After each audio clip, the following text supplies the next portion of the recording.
Some people have raised the question about whether the Speaker's position, obviously as Speaker, and as the head of the Democratic Party in the state, creates a conflict, and whether as a result, because of the powerful nature of both of those positions, leaving him in place creates, an advantage for Democrats because he is so powerful, but is just a purely political decision to maybe get through the election.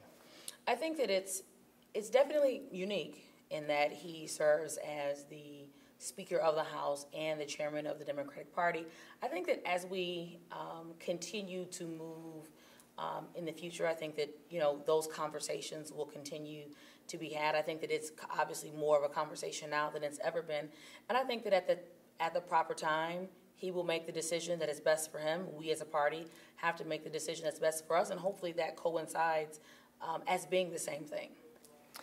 Do you feel comfortable about the reporting process that's in place, that women do feel empowered at every level to come forward at this point? I'm going to be honest. I think that there's still some fear. I mean, I've talked to some women who have stories, and they don't want to come forward, and they're probably not going to come forward because they don't want the attention of coming forward. And people always say, well, why don't people come forward? Why don't women come forward?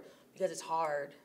They don't come forward because it's very challenging to come forward, and you have to be willing to put yourself out there, and you have to be willing to take what everybody has to say about you, and your life now all of a sudden goes under a microscope. And so, again, before this space sort of opened up, even for me, now I can just speak for myself as a woman, I did not realize it was so pervasive. And so I do think that the reporting systems that we have in place are, they're good. I was very much so involved since, we've passed the budget. Myself and about 5 other women were incredibly involved in picking the new Inspector General. She actually was a Rauner appointee. Of all the women we looked at all the women that we looked at, she was head and shoulders above all of the other candidates. And I think the fact that she was appointed by Rauner shows that she's not just some typical partisan hack that's going to just necessarily walk the Democratic line. She is someone who can be fair, who will be balanced, and we expect her to do that because ultimately we don't want someone that's going to toe the party line or just do what any one party wants her to do. We want her to do what's in the best interest of the women that are coming forward with the ultimate goal of shifting this culture of sexual harassment and intimidation. Shifting to the election, I guess we kind of alluded to it.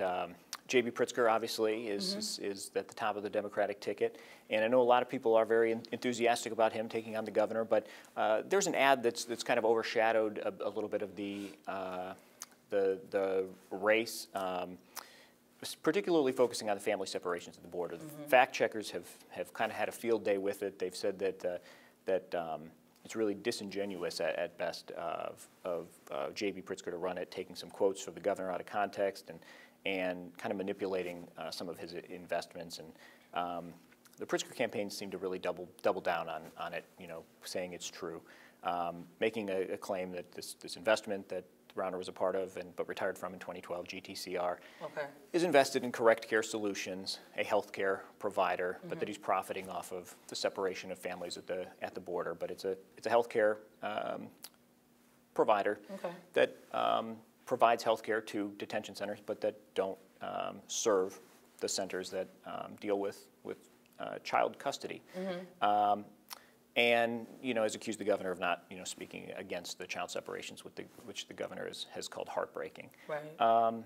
Do you find? I mean, I think most people in general have kind of said they don't like dishonest ads. Sure. But do you find it problematic when fact checkers come to the table and say, look, this you're being dishonest with an ad. Are you going to take it down? And J.B. Pritzker says, well, it's a true ad. Yeah. But the facts say otherwise. I mean, do you find that problematic?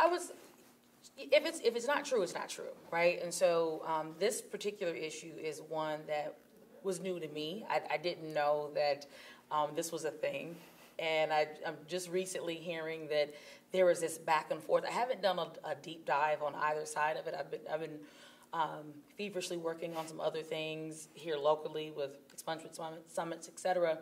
But I would just say this, being a person who's been in some campaigns, things move very fast, you still have to be sure that you are on top of, you know, whatever goes out with your name on it, because ultimately you have to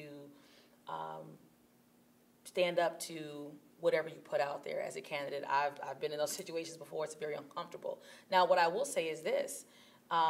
If it's true, they should just stand on their opposition research. I mean, they're both two very well-heeled candidates. I believe in J.B. Pritzker and what he is bringing to the table in terms of bringing some new leadership. My hope is that their team has their facts together, and that at the opportune times, because this is an issue that's not going to go away anytime soon. Obviously, we have families who are being ripped apart much in the same way that families, you know, hundreds of years ago were ripped apart in slavery. And so this is not, unfortunately, this is not something new in this country. We've seen this happen before, and it is just ungodly, in my opinion. And because of the sensitive nature of this issue, you can't play games with it. I mean, if it's a fact, it's a fact. And you need to be able to point to why you made that assertion about a particular candidate. And so I'll leave it at that because I don't know all the details. Again, my hope is that they have the ability to point to exactly why they came up with that commercial. I don't know because I haven't looked into the issue, but I hope that they are able to speak to that throughout the remainder of this campaign, because this issue is likely not going to go away.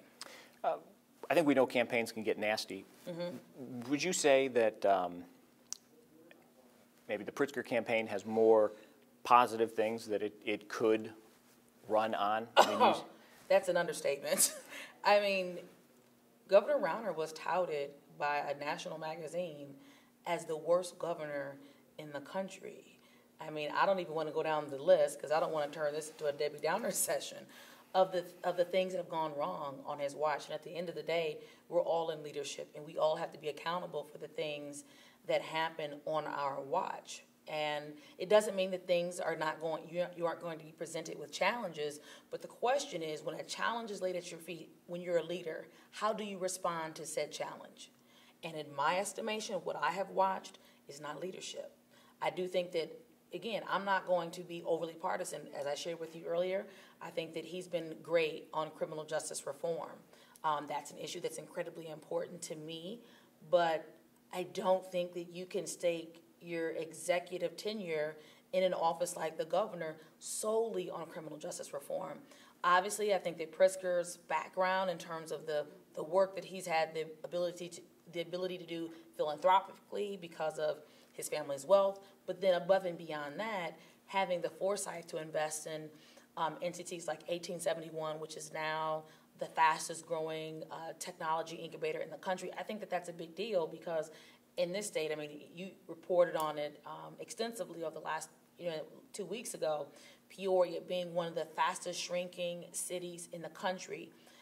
When you see things like that happening in Peoria, you see the violent situation in Chicago, you see some of the other downstate communities, Southern Illinois, Carbondale.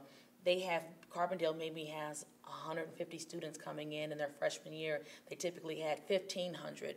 That requires leadership at the highest level to create shifts in the state, in communities, because what we do at the state level has a significant impact on what happens at the local level. And so my hope and my belief is that his business expertise in terms of the things that we evidenced that he's been able to do, him making the selection of Juliana Stratton, who is a sitting member who understands the ebbs and flows of the legislature, knowing how to use relationships in order to make sure that we may have our squabbles, but at the end of the day, the goal is to get things done. And so my hope is that as a team, they will have the ability to do far more than the prior administration was able to do, because at the end of the day, our goal is to do the greatest good for all of the people that we serve.